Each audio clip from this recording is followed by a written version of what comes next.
Jenilyn S. Quizelt Research Paper 1041. Introduction.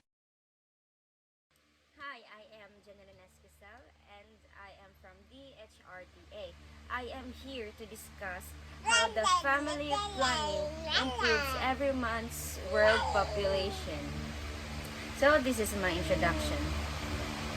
Family planning programs have been established and supported to help people have the number of children they want while reducing undesired pregnancy, increasing women's and children's health, and contributing to slower population increase and faster economic development. Women in metropolitan locations may have more access to a variety of services in comparison to rural women. Urban women have access to a wider range of contraceptive treatments and methods. As a result of the high cost and proximity accounting for unmet requirements and low planning coverage, it is clear that the poor cannot obtain family planning counseling and other services. Impact of family planning in our modern world helps youngsters grow and develop. It increasing access to contraception allows couples to better spacing births. Moms may have less nutritional depletion and children may be breastfed for a longer period of time. Benefiting the growth of young children, women can be healthier and have more equitable possibilities to seek an education and financial security as a result in family planning. Family can amass more assets and invest more in their children's health and well-being with fewer children to support. More than only saving lives, family planning also saves money. The longer a woman waits to have children, the longer she may work for a living, enhancing the economic health and prosperity of impoverished communities. That is my introduction. So as we continue, this is my body.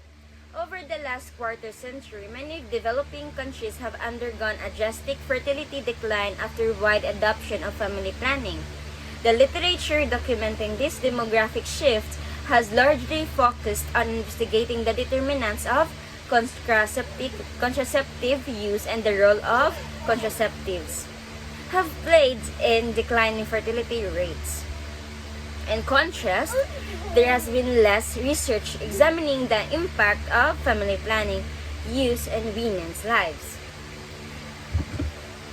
Barrier methods. Condoms and to a lesser extent spermicides and the diaphragm play an important role in the prevention of sexually transmitted diseases, means STDs for short. So what are STDs? STDs are a significant problem in many countries and can lead to pelvic inflammatory disease, infertility, and in some cases, death. Although no contraceptive is 100% effective at preventing disease transmission, condoms can greatly reduce transmission of human immunodeficiency virus, HIV, the virus that causes AIDS. So, hormonal methods combined oral contraceptives offer significant protection against life-threatening diseases such as ovarian cancer, endometrial cancer, ectopic pregnancy, and pelvic inflammatory diseases. Health conditions that impair quality of life such as iron deficiency, anemia, benign breast disease, menstrual problems, and functional ovarian cyst. Progestin-only contraceptives reduce monthly blood loss and therefore help protect against anemia and also have been reported to protect against some STDs and pelvic inflammatory disease. For some conditions, the protective effect remains even after the method is no longer used. Lactational amenorrhea method or breastfeeding provides important benefits for nursing infants.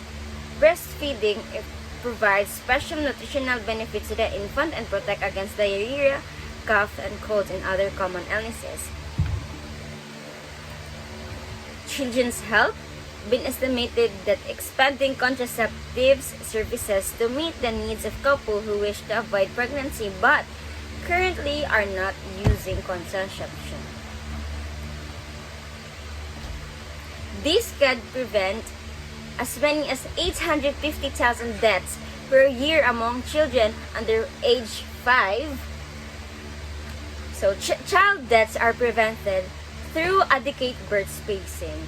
prevention of births among very young women, and prevention of births among women with 4 or more children.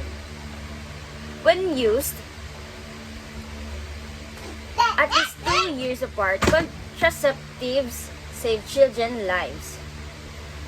When births are spaced less than 2 years apart, particularly less than 18 months, infants are more likely to be premature and have a low birth weight, 2 factors that lead to increased mortality. The average chance of dying in infancy increases by about 60 to 70% of children born less than 2 years apart. The chance of dying before the age of 5 years increases by about 50%. Having too many children also places children's health at risk. Using contraception to end childbearing after 4 births help reduce infant mortality rates. Birth of order 4 and higher associated with higher infant mortality in Latin America and Asia. So let's talk about family and community health. Family and community health planning reduces the financial and emotional load of motherhood by allowing couples to have smaller, healthier families with fewer, healthier children can dedicate more resources to children's education, providing adequate food, clothing, housing, and educational opportunity to children. So, contraception can also assist women improve their position and quality of life. Women who have access to contraceptives can choose the number and spacing of children. Women who come from smaller, healthier households are more likely to participate in educational, economic, and social activities. In contrast, when the girls leave school early for marriage and childbearing, as they often do in parts of South Asia and Africa, it perpetuates the cycle of low status and fertility. The relationship between contraception of women's status is fluid. Women's educational and economic possibilities can have a significant impact on contraception accessibility and use. What is the benefits of family planning? The benefits of family planning helps women protect health and fertility while also increasing the overall quality of life, allowing them to choose the number and spacing of children. It also aids in the improvement of children's health and the provision of adequate food, clothes, housing, and educational opportunities. When compared to most other health social interventions, it provides advantages in health and quality of life at a very low cost. Investing human and financial resources and strengthening family planning or services will benefit not only women's health and well-being, but also men's health and well-being. It will also attain a world population that is sustainable. Positive effects of family planning. Positive effects of family planning have the freedom to choose when and if to have children is not just a fundamental human right, it is also a key to economic empowerment, particularly for disadvantaged women. However, in far too many developing nations, this right is just being jeopardized by a shortage of safe contemporary conception. Improving the health of mothers and the survival of children, women and child benefit through guiding them in pregnancy prevention too early. Lessen number of abortions, especially those which are dangerous. Closing the unmet contraceptive need would help reduce the amount of abortion globally even more. It also avoid HIV or AIDS prevention as well as other sexually transmitted diseases or illnesses or STIs for short. Improve male and female condom access lessens the rate which STIs, including HIV, spread. So what are the negative effects of family planning? The negative effects of family planning is irregular bleeding, no period, migraines, nausea, dizziness, and weight gain or loss. Were all common side effects, these were mostly seen in people who took pill or had injections. The presence of side effects has a detrimental impact on the rate of continuation. And this is my conclusion. Family planning can help reduce baby, child, and maternal. This is my conclusion.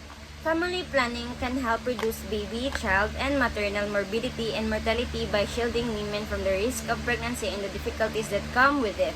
It can reduce abortions by inexperienced providers or under unsanitary conditions by preventing or unwanted or mistimed pregnancies. It go beyond improved maternal and child health. It can lead to improved educational attainment, better work possibilities, higher socio-economic level, and empowerment for girls and women.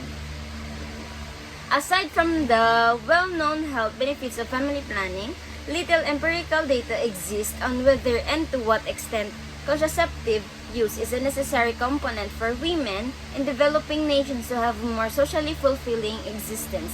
From the health benefits, using accessible, effective contraceptive technique can help a woman be better prepared to take on non-reproductive roles outside of this house, such as furthering her education.